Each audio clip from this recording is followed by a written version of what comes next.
অনেকদিন পর আসলাম মাছ মারতে, তো দুটা মিরকা পাওয়া হয়েছে। দেখা যাক সামনে কি হয়, কয়টা পাওয়া যায়। তো এখানে অনেক মানুষই আছে দেখেন, ওখানে আমার বন্ধু রুবেল আছে, ওই যে দুজন, তারপরে এমনি অনেক মানুষ আছে, মামু রতন, তারা সবাই কম বেশি সবাই মাছ পাইছে। তো দেখা যাক সামনে কি পাওয়া যায়। তো মোটামুটি সাইজ খারাপ না, না?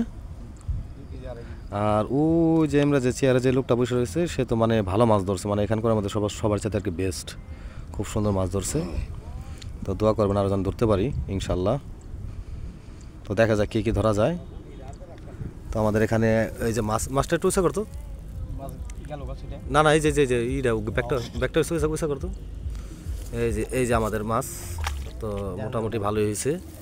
তো দেখা যাক সামনে কি হয়।